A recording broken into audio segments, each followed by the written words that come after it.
Yes, yan. Para tuloy-tuloy yung discussion ko. Ma-post ko na lang din sa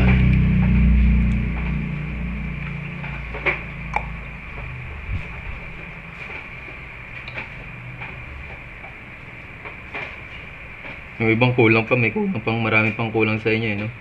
Pahabol yung mga kulang nyo.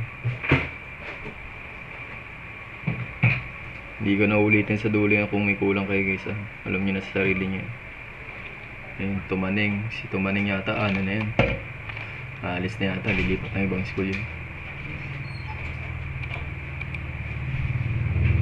So, nabawasan na naman kayo, no? Ilan na lang kayo dito. Okay.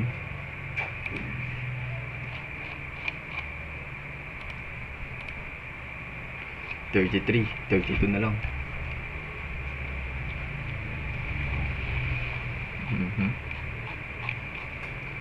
Kung 40 yan, konti na lang kayo nyan.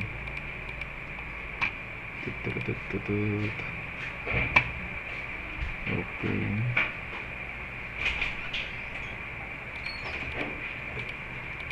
Saan ba?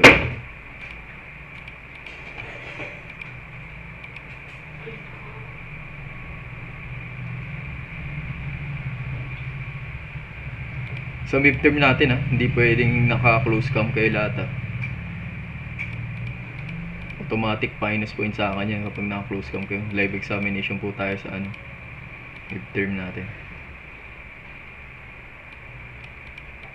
Saan ba dito banda? Di ba ako nag-discuss dito sa simula o nakapag-discuss na ako? Press.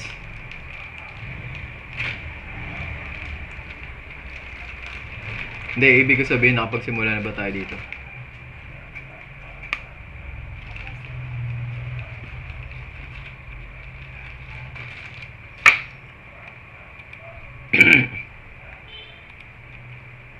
Sige, ulitin ko na lang para tapos since naka-OBS na ako, alam ko na kung saan ako huminto.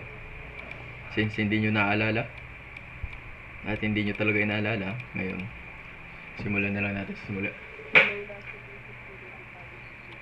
National Security. Okay, meron. Ito. Thank you.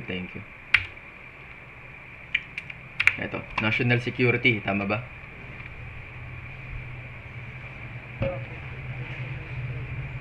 Thank you. Okay, nakikita ba guys sa ano ko? Yung presentation ko. Okay, we discussed in National Security Policy 2011-2016. Okay. The government is committed to pursue transformation of the security by number one rule in the National Security Policy 2011-2016, strengthening civilian controls and oversight of the security sector to include reforms in the Defense and Law Enforcement Agency. In terms of sa national security kasi guys, ang humahawak po dyan is our national defense, no? Secretary of our national defense. In terms of national security, pinapagana po ang ating Armed Forces of the Philippines, no? We strengthen the civilian control, hanggat maaari yung pamamalakad o yung tinatawag nating pagkontrol sa mga civilian ay talagang pinapanatili.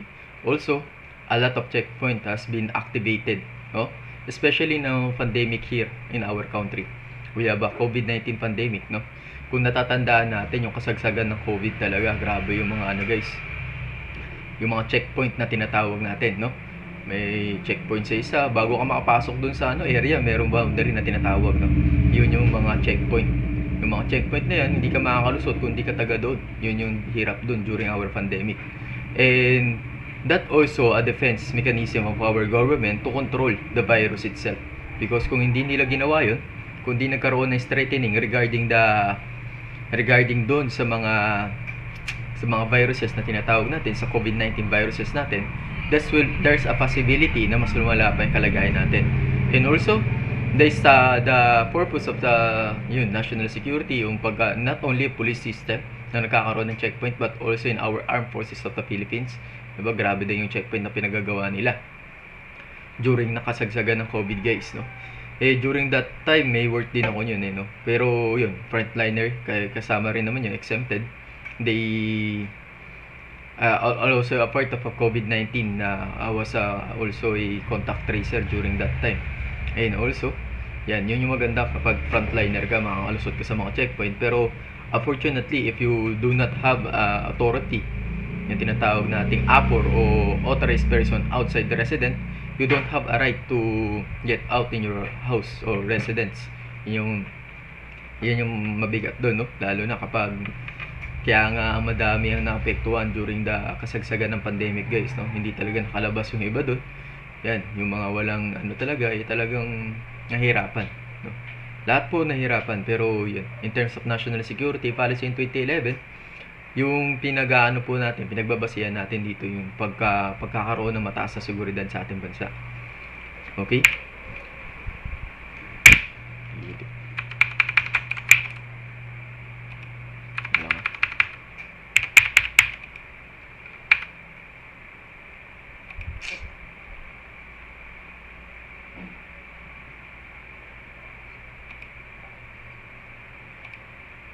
Wait lang, wala.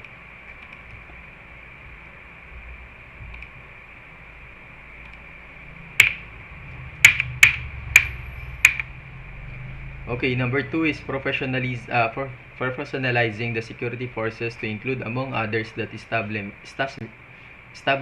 of programs designed to train soldiers, police, and other security sector personnel on their respective function and responsibilities.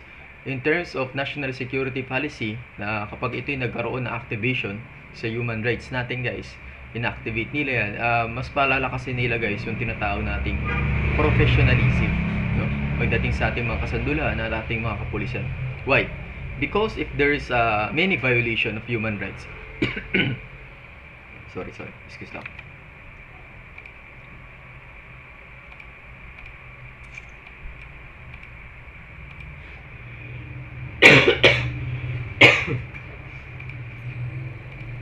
Sorry for interruption. Okay, balik tayo.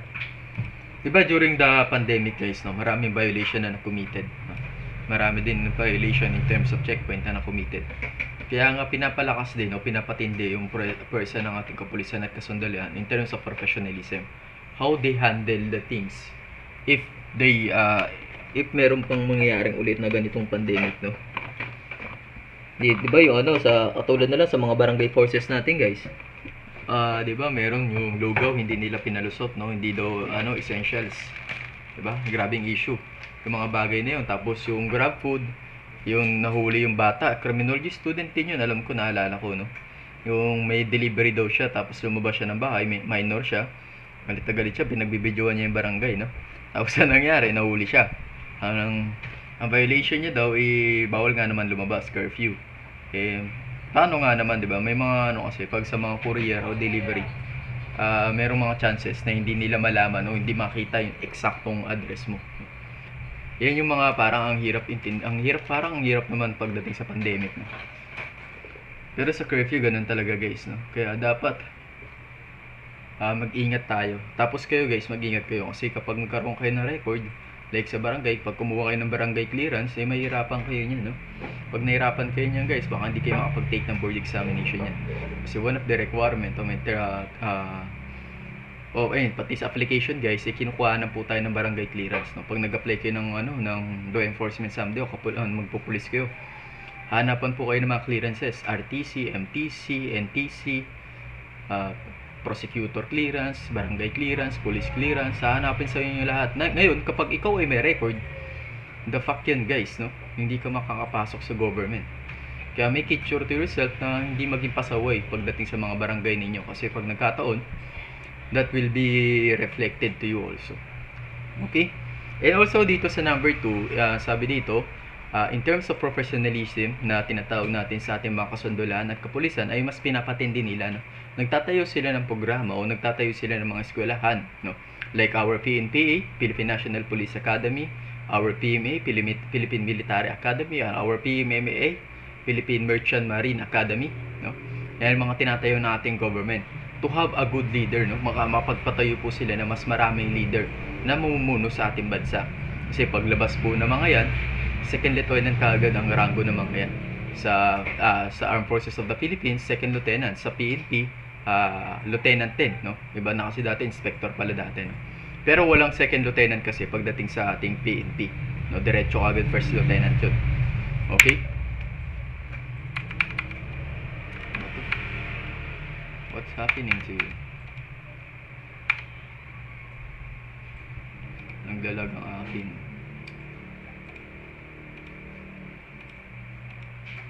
Wait lang.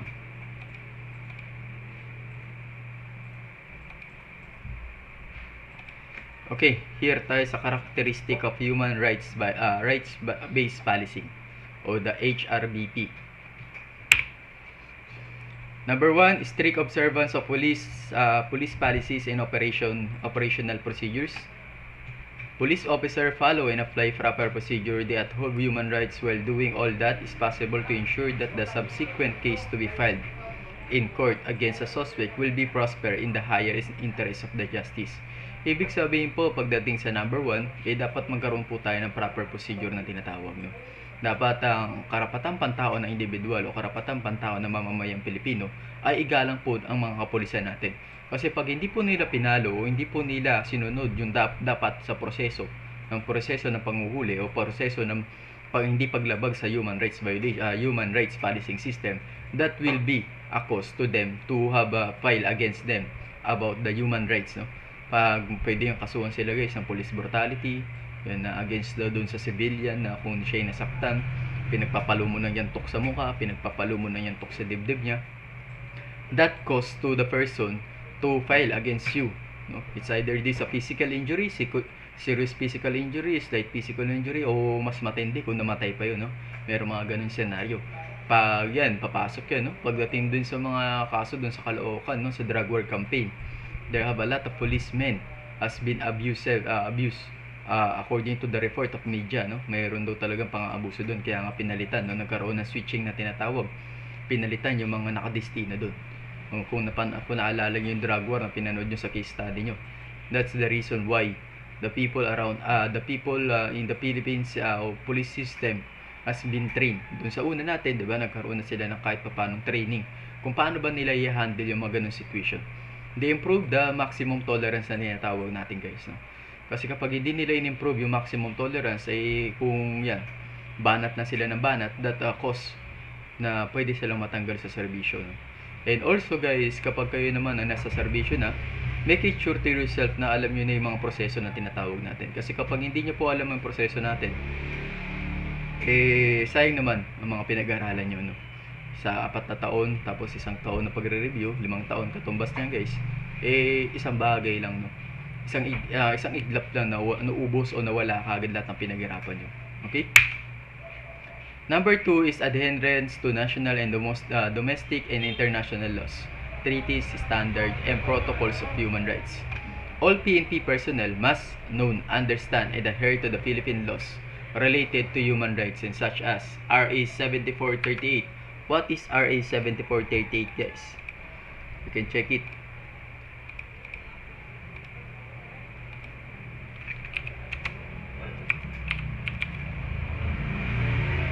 RA 7438, as far as know, this is about the arresting, detaining.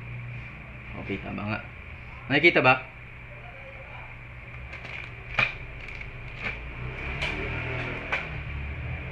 According to RA 7438 guys, an act defining certain rights of a person arrested, detained, or under custodial investigation, as well as the duties of the arresting, detaining, and investigating officer, and providing penalties for violation thereof. And the section guys, ito sa statement of policy, it's the policy of Senate to value the dignity of every human being and guarantee full respect for human rights. Ibig sabihin po sa section 1 of our 7438, lahat po ng mga taong nabubuhay dito sa Pilipinas o mga kapwa nating Pilipino ay dapat daw i-guarantee yung tinatawag nating human rights hanggat maaari irespeto ang kanilang pangkarapatang pangtao, no? Section 2. Yes, may nag-chat. Tingnan ko muna.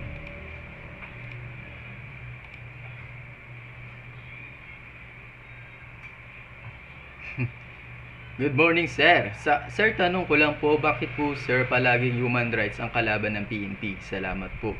Yes, ang human rights kasi, guys, ginawa po ang human rights with because in the kung naalala niyo po, ginawa po ang human rights para po hindi lang po sa kapulisan kundi para sa buong law enforcement agency na hinahandle natin, no. Sabi nga ni President Duterte, no, paano naman yung mga pulis ko na naaabuso ng mga tao din, no? Guys, may hiwalay na sektor na nagpapaliwanag regarding that matter, no. Kasi it's either kasi, guys, ang human rights kasi, guys, ginawa po 'yan para sa mga mamayang Pilipino kapag naabuso sila ng tinatawag natin mga sistema ng kapulisan natin. Not only yung kapulisan, and also buong entire organization of the law enforcement. It's either NBI, PDEA, uh, uh, Custom, Bureau of Immigration, Custom Police, Aviation Security, and other matters na mayroong kinalaman po sa trabaho ng gobyerno. Ang trabaho po kasi ng human rights based policing system, ang trabaho po nila ay alamin kung sino po yung mga taong umaabuso sa kanilang kapangyarihan. Hindi po trabaho ng human rights na alamin ang mga sistema ng mga kababayan natin, mga ordinary citizen. Kaya nga tinawag yung human rights ay para dun sa mga protektahan ng karapatang pantao ng mga tao dito kung naaabuso sila ng tinatawag nating sistema. Okay na ba yun, Marimon? Marimon, okay na ba yun? You can back to the first subject that I can handle to you. Diniscuss ko sa inyo. Okay? Okay, balik tayo dito, guys, sa RA 7438. Yung sa act, arrested, detained. Thank you, Marimon, for the question. And dito tayo sa section 2, guys. Rights of a person arrested, detained, or under custodial investigation, duties of public officers.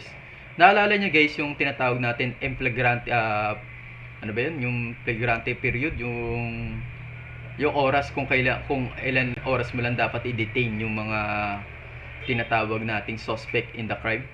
Naalala niyo ba yun? Ano bang ano yun? 6, ano ba yun? Ilang oras yung, guys? Uniform na class. Hello? Kausap ba ako dito? Naalala niyo ba yun, guys? 12:18 yata, pare ko. 12:18:36. 12:18:36 yung aning yung sa meron light, less, tapos grave. Yung grave yung pinakamatindi, di ba? Light penalties, less grave penalties, and graves, no? 12:18:36. Pwede nyo ring search yung, guys, no? Pero alam ko 12:18:36. May 72 pa nga yung, guys, eh. Yung 72 for the act of terrorism po sa mga terorista natin. Kapag ilang beses ilang mo sila pwedeng ikulong. Okay? Number 2, section 2 of 7438, guys. Right of a person arrested, detained, or under custodial investigation, duties of public officers. According dito, guys, sa letter A, any person arrested, detained, or under custodial investigation shall all times be assisted by counsel. Yes, they have a counsel, no? Kailangan po magkaroon ng counsel sa lahat po ng bagay na aarestuhin nyo ang isang tao na suspect nyo dun. Kasi why, guys? Kapag nagkaroon po na hindi tinatawag nating assisted of counsel, there also a violation, no? Meron po, papasok po ang violation dyan. And papasok po dyan si RA 7438. Yan po ang mga bagay na pwedeng ikaso o ibalik dun sa ating mga kapulisan. Guys, meron din po tayong IAS, no? Internal Affairs Service in terms of our PNP. They conducting investigation for those person o for those policemen or police women na nag-aabuso din sa kapangyarihan nila. Also, we have for the citizen, sa citizen complaint, guys, meron tayong FLEB na tinatawag, di ba? The People Law Enforcement Board, na kung saan iniimbestigahan din po ang mga reklamo ng mga ordinary citizen natin. Iniimbestigahan kung meron pang aabuso. Kaya pumapasok po sa human rights in terms na meron na o talamak na po ang pang-aabuso. Diyan po pumapasok si human rights. In terms naman na ikaw ay ordinaryong tao at meron kang reklamo sa kapitbahay mong pulis, pwede kang lumapit doon sa FLEB na tinatawag natin. Also, pwede ka rin lumapit sa human rights kung ito ay matinding pang-aabuso talaga. Pero karaniwan, ang tao po at ang mga tao ay lumalapit sa FLEB o People Law Enforcement Board. They conducted an investigation for police officer for violation thereof, kung ano man yung na-committed niya, kung ano man yung bagay na nare-reklamo sa kanya. In 30 days upon filing of complaint, there is a result. magkakaroon po ng resulta kagad yan. 30 days kagad, magkakaroon na resulta. Okay? Letter D. Any public officer or employer or anyone acting under his order or his place who arrest, detain, or investigate any person for the commission of offense shall inform the latter. Yes guys, you need to inform yung tinatawag nating Miranda rights, no? You have a right to remain silent. Anything you say can be used against you in the court of law. Diba? Naalala natin yung Miranda rights natin. That also, guys, na kailangan mo siyang i-explain yung kanyang karapatang pantao, no? Simulat sa pool, kailangan mo talaga i-explain sa kanya kapag hinuli mo siya. Kasi guys, kapag hinuli mo siya na hindi mo siya sinabihan ng Miranda rights, babalik sa'yo yan. Magbabounce back sa'yo yan as a police officer. No? Babalik yan guys. Sabi niyan, illegal arrest po. Pwede pumasok sa illegal arrest yan guys. Kasi hindi mo binasahan ng kliyente ko ng Miranda rights. Hindi mo binasahan na meron dapat siyang abogado kapag kayo ay magkakaroon ng magkakantak ng investigation sa kanya. Diba? Papasok ulit yan dito guys sa letter C. The custodial investigation report shall be reduced to writing by investigating officer, provided that before such report is signed or term-marked if the person arrested or detained does not know how to read and write and shall be read adequately explained to by his counsel. Ngayon po, kapag ang iyong inaresto ay hindi marunong magsulat o hindi marunong magbasa, kailangan po talaga ng abogado. In all times, they need an assistant or counsel. Why?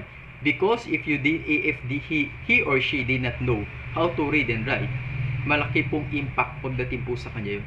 Kasi pag dumaan na po sa puntong kayo ay nandun na sa court proceeding, o dumaan na po sa punto na nasa Korte Suprema na kayo, papasok po yan, no? Malalaman ng judge niyan o malalaman ng, yun, sa judge, kung sino mang may hawak yun, merong mga pagkukulang na nangyari doon. Babalik po yan kay investigating officer. Babalik po yan sa ginawa niya report. Papasok na naman po sa atin dyan si technical writing report, no? Kung bakit ganun yung report mo, parang may kulang. Alam mo naman palang hindi marunong magbasa at magsulat, pinapirma po lang na pinapirma. Kasi malalaman po yan, no? Kasi magkakaroon ng background investigation regarding the case, kung ano po ba yung mga nangyari, kasi magkakaroon ng balik tanaw. Ikukwento kasi yan, no?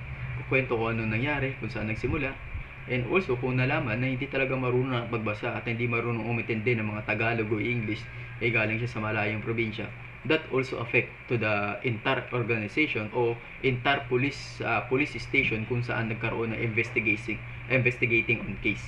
Okay? Any extrajudicial confession o letter D in 7438 guys, any extrajudicial confession made by person arrested, detained, or under custodial investigation shall be in writing and signed by such person in the presence of his counsel or in the latter absent. Lahat po ng bagay na ikwento o sinabi ng suspect o suspect pa lang kasi wala pa naman sa ano yan, suspect dun sa police station by the presence of the counsel, dapat po in writing. Extrajudicial confession can be waived also, no? Ay tinatawag natin extrajudicial confession. Hindi po pwedeng gamitin ang extrajudicial o pag-amin o confession na tinatawag natin na wala po yung counsel niya, no? Hindi po magiging valid yan. Kasi meron po tayong tinatawag na extrajudicial confession admitted dun sa crime na nagawa niya. Pero hindi mo pwede gamitin yan as evidence to the court kung hindi tama ang proseso o pagkuha mo ng tinatawag nating extrajudicial confession. Di ba naalala nyo during kasagsagan ng yung panukala o yung tawag ng programa in terms of Oplan Double Barrel ng ating administrasyong Duterte po dun sa campaign drugs ng ating presidente, ay nauso po yung tinatawag nating extrajudicial killing, no? Yung mga hindi na po hinusgahan o hindi na hinatulan ng ating Korte Suprema o nahatulan na po sila dun sa mga bagay na ginawa nila, yung mga nanlaban. So, meron talagang sinadya na, meron mga issue, di ba, during the Oplan Double Barrel. That is the result of the drug campaign. Sa lahat po ng bagay, may resulta po yan. It's either this a positive or negative.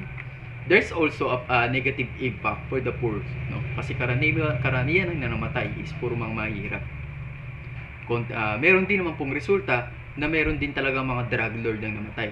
That's also a good sign na hindi meron pong tinatawag nating impartiality o tinatawag natin equality in terms walang mayaman, walang mahirap, Kung ikaw ay drug lord, o ikaw ay drug addict, you face the consequences of your action during that time, no? Talaga ang dami. Almost 1 million people surrendered to the government so that hindi sila mamatay, no? Kasi ang nagiging resulta kasi guys, kapag hindi sila sumurrender o hindi sila tumigil, ay kamatayan, no? A lot of thousands of people died in during of double barrel. Meron talaga, i-search nyo guys. So, sa drug campaign nga lang o sa drug war na case study natin, di ba, marami namatay talaga. That's the result of pagiging pusong bakal na ating presidente. And also, a good result because hindi na po ganong katindi ang droga, no? Meron pa rin guys, no? Meron pa rin. Pero hindi na siya yung sobrang usbong kasi nagkaroon ng pagbabago, no? Okay? Any waiver by a person arrested or detained under the provision of Article 125 of the Revised Penal Code or under custodial investigation shall be in writing and signed by such person in the presence of counsel. Otherwise, the waiver shall be null and void o no effect. Lahat po ng bagay na pinasulat nyo sa kanila o inamin nila ay hindi po pwedeng gamitin laban sa kanya kung hindi po present ang kanyang counsel o yung mga magdedepensa sa kanya, no? Kasi po yan po ay labag sa batas according to Article 125 and also including RA 7438. And letter F guys, any person arrested or detained to under custodial investigation shall be allowed visit by conferences with any member of the immediate family or any medical doctor or priest or religious minister chosen by him or by a member of immediate family or by council or by his council or by national non-governmental organization or NGO or duly accredited by Commission of Human Rights of by international non-governmental organization duly accredited of the Office of the President. Any person of under custodial investigation, may karapatan po pa rin niyang bisitahin kasi ongoing pa lang naman yung ang kanyang investigation. Pwedeng pumunta ang kanyang immediate family kung mayroon siyang gustong kumuha niya ng consultant, pwede niyang papuntahin ang kanyang mga pari na kilala niya kung siya ba ay magbabago pa, di ba? Mayroong mga ganon. According dito guys, as used in the Act, custodial investigation shall include the practice of issuing an invitation to a person who is investigated in connection with an offense he is suspected to have committed without prejudice to the liability of the inviting officer for any violation of law. Sa custodial investigation guys, yung tinatawag nating invitation, no? Pwede mo silang, yung mga possible suspect in the incident, pwede mo silang imbitahin, no? Invitation ang tawag po doon. Pero alam ko kasi guys, pag sa invitation, kung wala ka pong warrant of arrest na tinatawag natin, pwede mo silang tanggihan, no? Kasi alam ko, ang matibay po na pwedeng ibigay sa iyo is warrant of arrest. Kasi kapag near invitation lang, pwede mong tanggihan yan guys, sa totoo lang. Pera na lang kung meron silang ipakita na papel sa iyo na ikaw talaga ay merong warrant of arrest, no? Ayun yung karapatan na individual na dapat nating malaman. Okay, back tayo dito guys sa ating PowerPoint presentation. Okay, dito naman po tayo sa RA 9745.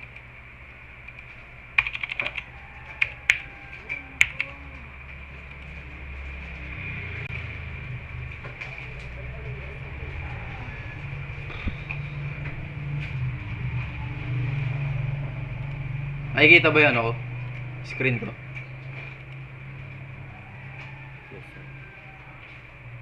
Okay guys, dito tayo sa Republic Act 9745 in the 14th Congress, 3rd Regular Session.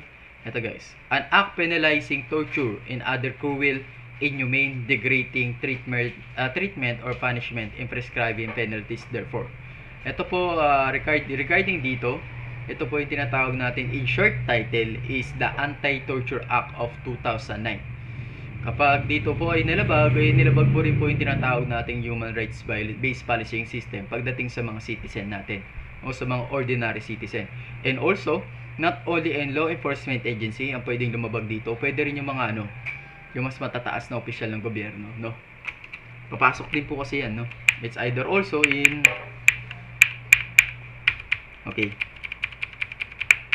Section 2 guys, Statement of Policy. It's hereby declared the policy of the state To value the dignity of every human person and guarantee full respect of human rights. Parehas po siya ni 7438, no? Nabanggit yung section 1. To value the human dignity, karapatang pantao ng bawat individual dito naninirahan sa ating bansa.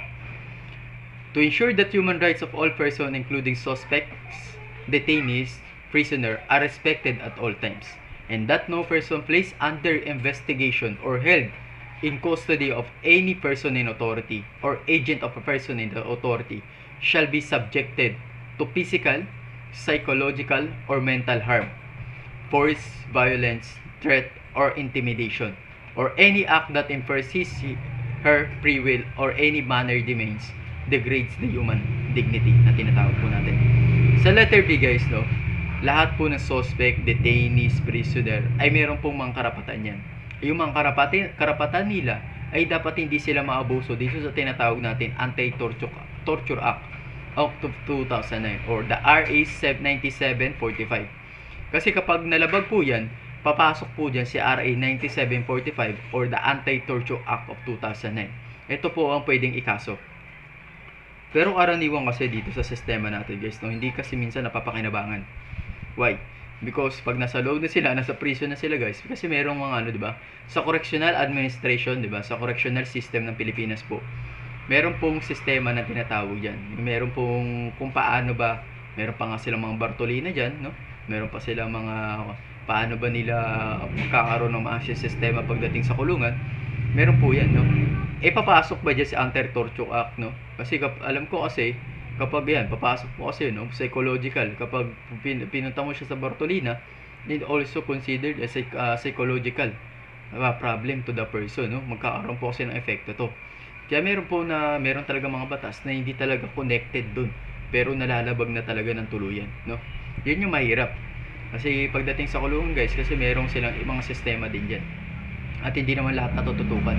Depende na lang guys kung ang tao ay talagang makapangyari yan. Talagang hindi nila ginagawa. To ensure that secret detention places, solitary, incommunicado, or other similar forms of detention, where torture may be carried out but with impunity are prohibited.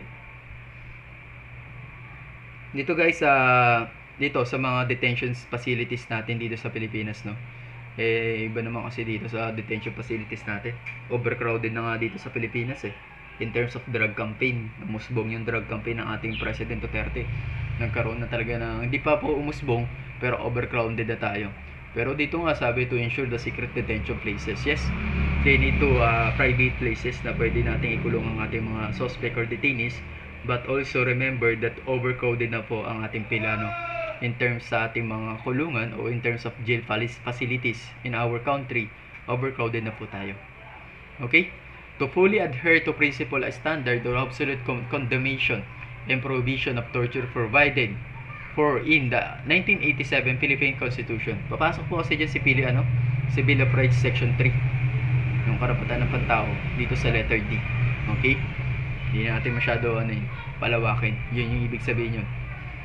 Okay, ito mga definition na lang to guys Okay, sige, pwede natin tingnan. Torture refers to an act. Pag sinabi natin torture, hindi na natin ito is either psychological, mental, emotional, no? If you committed the torture, papasok po si tinatawag nating Anti-Torture Act of 2009. In first naman po dito sa ating other cruel, inhumane, degrading treatment, punishment, no? Ito yung pagpaparusa pagdating dun sa tinatawag nating correction, no? Sa jail facilities natin. Meron po silang mga paparusa na inhumane na tinatawag. Ibig sabihin, hindi makatao. Kaya dito po pumapasok sa Anti-Torture Act. Sa victim refers to the person of subjected to torture or other cruel. Yung mga biktima po natin, ito yung mga victims natin. Ito yung mga nabibiktima ng mga cruel punishment, matinding punishment pagdating sa kulungan, not also in kulungan, but also in outside world. Pag sila ay nahuli, yan. Diba yung victim nga natin is the forgotten person in our criminal justice system. Ang our superstar is kung maaalala po natin sa criminal justice system natin, sa subject matter nyo dati, ang superstar po natin dyan ay si criminal, tama ba? Order of battle refers to any document or determination made by military. Guys, tingnan nyo kung saan po tayo nahuling discussion. O kung ano yung ma-post ko sa video sa YouTube ko guys, doon po ang huli. Doon po doon matatapos ang ating quiz examination. So pwede kong idagdag to. Okay? Or any law enforcement agency of the government, and also pwede kong idagdag din to pagdating sa ating midterm examination. Always remember guys, no, pag sa midterm 100 items lang tayo, pero make sure to you na follow natin yung TOS na tinatawag natin, Table of Specification. Yung kung saan merong easy, merong light, tapos merong hard, no? Easy, light, hard.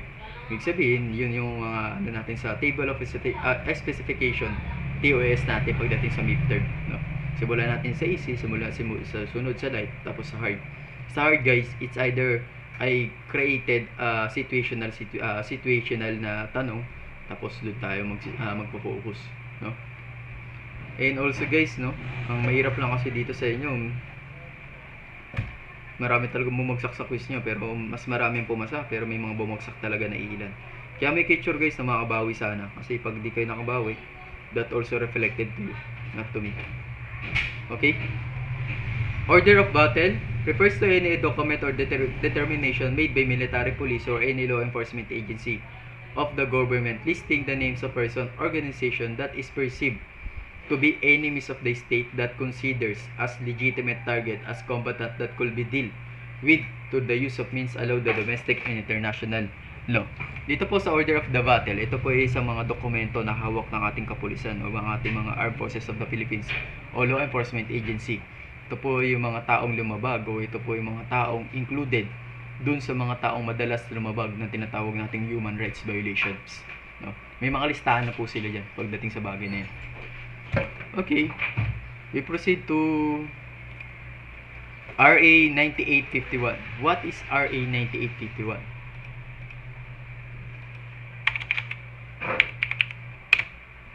Andiyan pa ba kayo?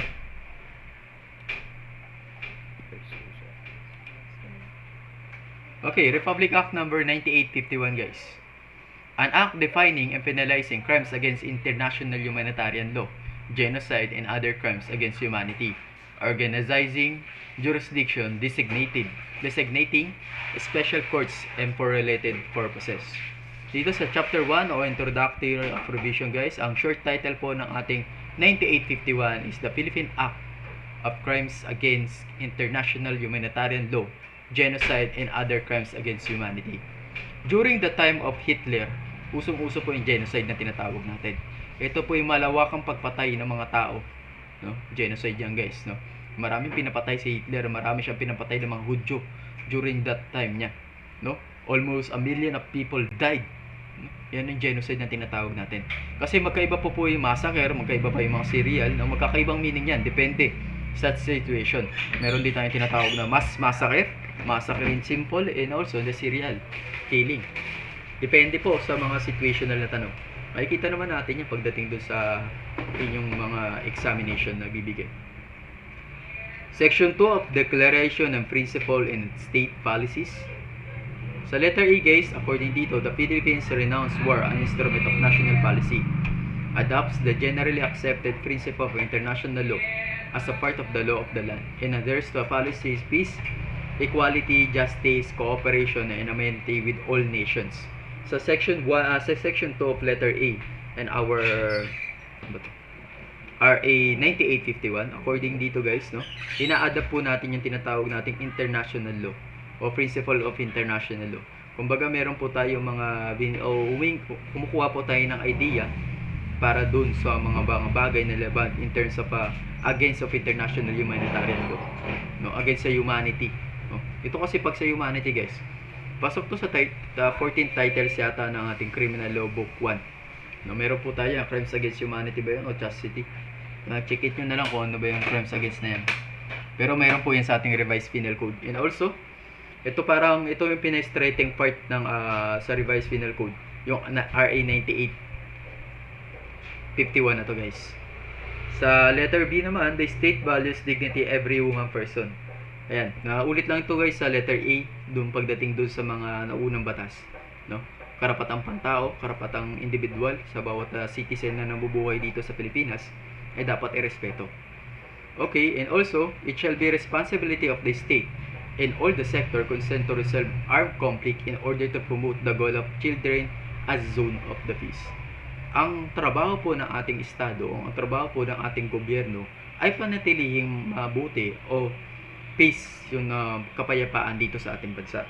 Para din sa mga kabataan o sa mga bata na conduct nila yung tinatawag natin na yung ma-adapt nila na ito, payapa pala dito sa bansa natin, hindi magulo. Kasi kapag, ayan guys, sa mga biktima ng gera in Marawi Siege, during 2017, talagang nagkaroon ng epekto to. Hindi lang po sa mga mamamayan doon, kundi pa lalong-lalo sa mga kabataan. Kaya hanggat maaari, dapat irespeto yung karapatang pantao ng bawat individual. And also, our police government or our law enforcement agency shall be respect also, full respect pagdating sa mga bagay na to. The state adopts the generally accepted principle of international law, including the huge Hague Convention of 1907, the Geneva Convention on the Protection of Victims of War, and international humanitarian law as a part of the law of our nation. Yung mga nagbiktima po ng tinatawag nating gera ay pinoprotektahan po yan. Ina-accept po kung paano ba sila mapapahayos. Yung mga nabiktima na Zamboanga Siege, Marawi Siege, yung mga ganong mga gera, sila po pinoprotektahan, binibigyan ng payong medical, psychological, kung paano po sila makakabawi dun sa nangyaring gera sa kanila. And also, the most serious crimes of concern to the international community as a whole must not go unpunished, and their affected prosecution must be ensured by taking measure at the national level in order to put an end to impunity for the perpetrators or the crimes, and thus contribute to the prevention such crime. In being the duty of every state to exercise its criminal jurisdiction over those responsible for international crime. Dito po sa tinatawag nating international crime, pumasok nga rin po dito yung in terms dito sa ating Pilipinas, during that time, pasok na naman po tayo sa drug war. Nagkaroon po ng investigation regarding that matter. Kasi maraming namatay po, 1,000 of people died, especially in the poor community. Marami pong namatay. Kaya nagkaroon po ng investigation in terms of the international humanitarian law ang ating Pilipinas, kasi meron daw kasi nalalabag na karapatang pantao ng individual.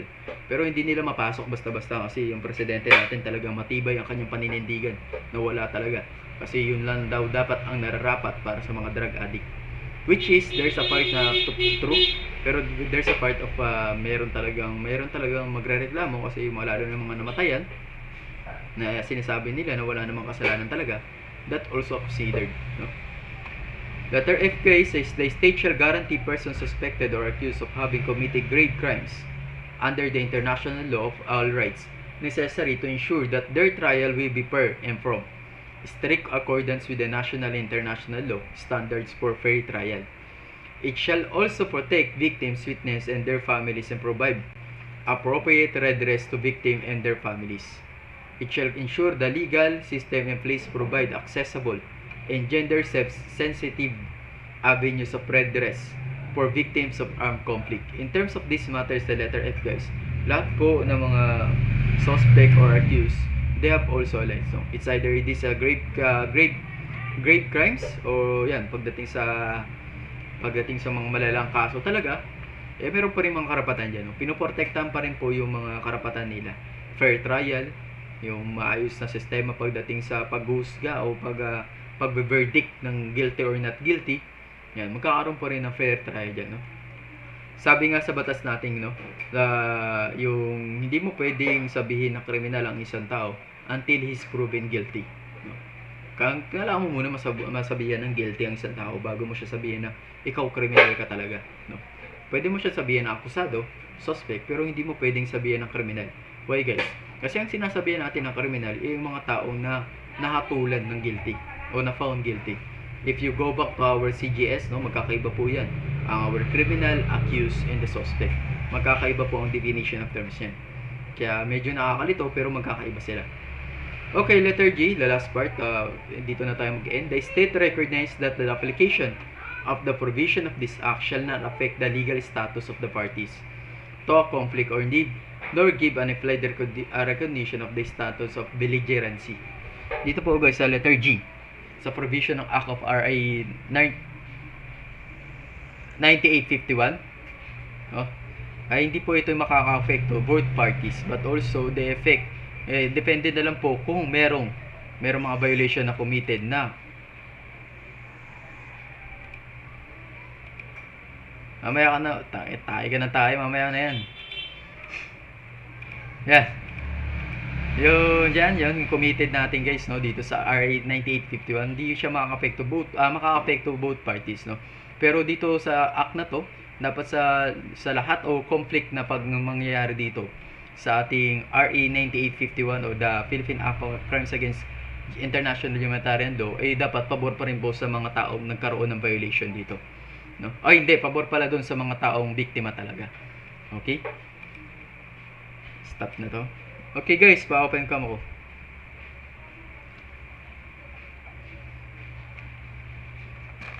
Seven o'clock AM guys is the morning session, no. Ito yung unot-unot ka pa, no. Yung pinakamahirap na parte kapag may nagtuturo sa inyo guys is the 1 to 3 PM, no. Yun yung mga pinakamahirap na parte kasi yun yung mga nakakaantok talaga. And sa umaga, pag munat nyo na mata, talagang kailangan nyo maglase. Sunod-sunod pa yata yung klase nyo. Yun yung mahirap. Ako din, sunod-sunod yung klase ko up until 12. Sunod naman 3-3. Puro 3 third year din yung hawak ko ngayon, tsaka first year. Sana nga lang. Okay, open cam lang guys. Wait lang.